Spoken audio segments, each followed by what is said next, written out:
that had sprung out of a harsh reality and some bitter disappointments.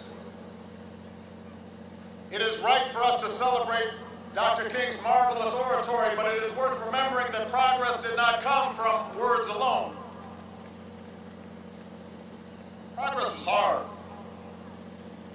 Progress was purchased through enduring the smack of billy clubs and the blast of fire hoses. It was bought with days in jail cells, nights of bomb threats. For every victory during the height of the civil rights movement, there were setbacks, there were defeats. We forget now, but during his life, Dr. King wasn't always considered a unifying figure. Even after rising to prominence, even after winning the Nobel Peace Prize, Dr. King was vilified by many, denounced as a rabble-rouser and an agitator, a communist and a radical. He was even attacked by his own people, by those he felt he was going too fast or those who felt he was going too slow, by those who felt he shouldn't meddle in issues like the Vietnam War or the rights of union workers. We know from his own testimony the doubts and the pain this caused him, and that the controversy that would swirl around his actions would last until the fateful day he died. I raise all this because nearly 50 years after the March on Washington, our work, Dr. King's work, is not yet complete.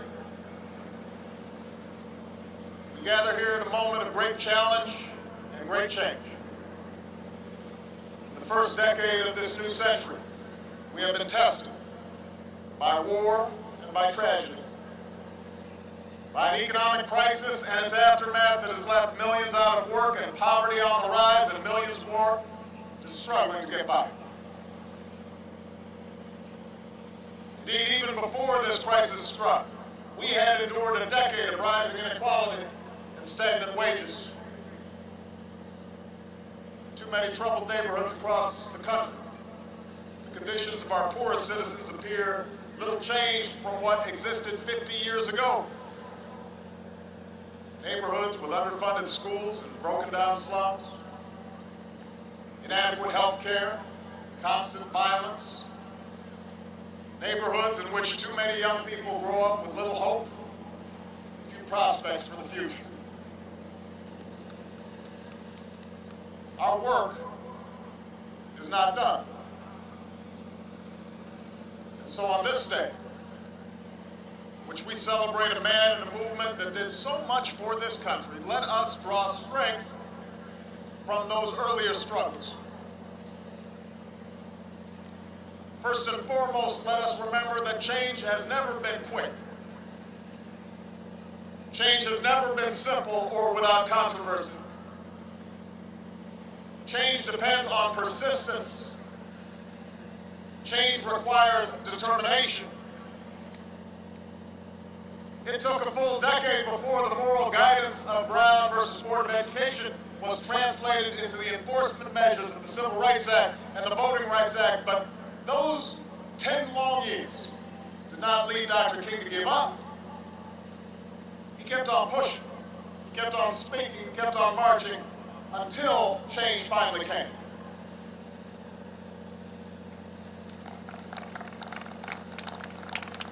And then when, even after the Civil Rights Act and the Voting Rights Act passed, African Americans still found themselves trapped in pockets of poverty across the country. Dr. King didn't say those laws were a failure. He didn't say this is too hard. He didn't say let's settle for what we got and go home. Instead, he said, let's take those victories and broaden our mission to achieve not just civil and political equality, but also economic justice.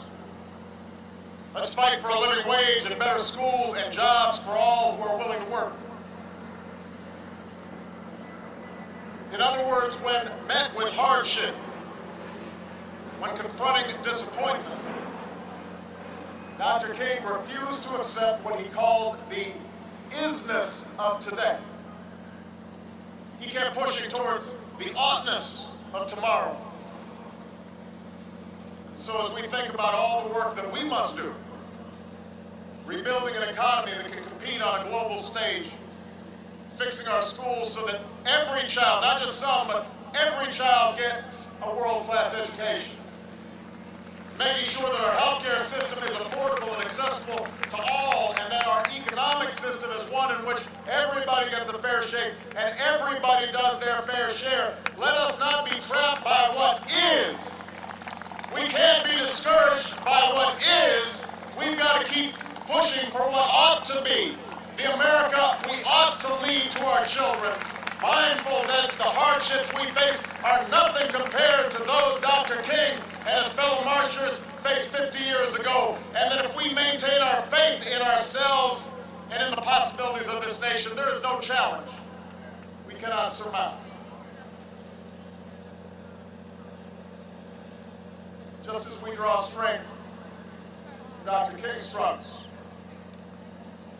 so must we draw inspiration from his constant insistence on the oneness of man. The belief, in his words, that we are caught in an inescapable network of mutuality, tied in a single garment of destiny. It was that insistence, rooted in his Christian faith, that led him to tell a group of angry young protesters, "I love you as I love my own children," even as one threw a rock that glanced off his neck. It was that insistence, that belief that God resides in each of us, from the high to the low, in the oppressor and the oppressed, convinced him that people and systems could change. It fortified his belief in nonviolence. It permitted him to place his faith in a government that had fallen short of its ideals. It led him to see his charge not only as freeing Black America from the shackles of discrimination, but also freeing many Americans from their own prejudices, and freeing Americans of every color from the depredations of poverty. So at this moment, our politics appear so sharply polarized, and faith in our institutions so greatly diminished. We need more than ever to take heed of Dr. King's teachings. He calls on us to stand in the other person's shoes, to see through their eyes, to understand their pain.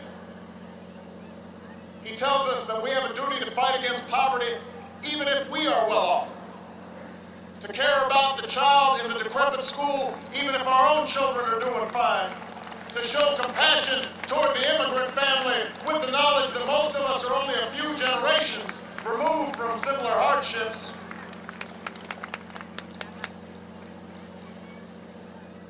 To say that we are bound together as one people, we must constantly strive to see ourselves in one another, is not to argue for a false unity that papers over our differences and ratifies an unjust status quo.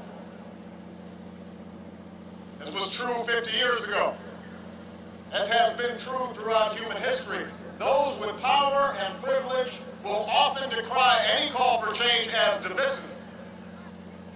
They'll say any challenge to the existing arrangements are unwise and destabilizing.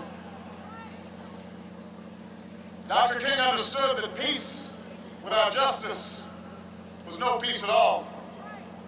That aligning our reality with our ideals often requires the speaking of uncomfortable truths and the creative tension of nonviolent protest. But he also understood that to bring about true and lasting change, there must be the possibility of reconciliation. That any social movement has to channel this tension through the spirit of love and mutuality.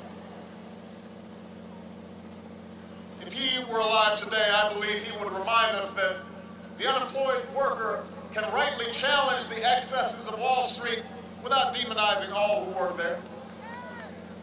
That that the businessman can enter tough negotiations with his company's union without vilifying the right to collectively bargain. He would want us to know we can argue fiercely about the proper size and role of government without questioning each other's love for this country, with the knowledge that in this democracy, government is no distant object, but is rather an expression of our common commitments to one another. He would call on us to assume the best in each other rather than the worst, and challenge one another in ways that ultimately heal rather than wound. In the end, that's what I hope my daughters take away from this monument. I want them to come away from here with a faith in what they can accomplish when they are determined and working for a righteous cause. I want them to come away from here with a faith in other people and a faith in a benevolent God. This sculpture, massive and iconic as it is, will remind them of Dr. King's strength, but to see him only as larger than life would do a disservice to what he taught us about ourselves. He would want them to know that he had setbacks, because they will have setbacks. He would want them to know that he had doubts, because they will have doubts. He would want them to know that he was flawed, because all of us have flaws. It is precisely because Dr. King was a man of flesh and blood and not a figure of stone that he inspires us so. His life, his story tells us that change can come if you don't give up. He would not give up no matter how long it took, because in the smallest hamlets and the darkest slums, he had witnessed the highest reaches of the human spirit. Because in those moments when the struggle seemed most hopeless, he had seen men and women and children conquer their fear. Because he had seen hills and mountains made low, and rough places made plain, and the crooked places made straight, and God make a way out of no way. That is why we honor this man. Because he had faith in us. And that is why he belongs on this mall. Because he saw what we might become. That is why Dr. King was so quintessentially American, because for all the hardships we've endured, for all our sometimes tragic history, ours is a story of optimism and achievement and constant striving that is unique upon this earth. And that is why the rest of the world still looks to us to lead. This is a country where ordinary people find in their hearts the courage to do extraordinary things. The courage to stand up in the face of the fiercest resistance and despair and say, this is wrong and this is right. We will not settle for what the cynics tell us we have to accept. And we will reach again and again, no matter the odds, for what we know is possible. That is the conviction we must carry now in our hearts. As tough as times may be, I know we will overcome. I know there are better days ahead. I know this because of the man towering over us. I know this because all he and his generation endured.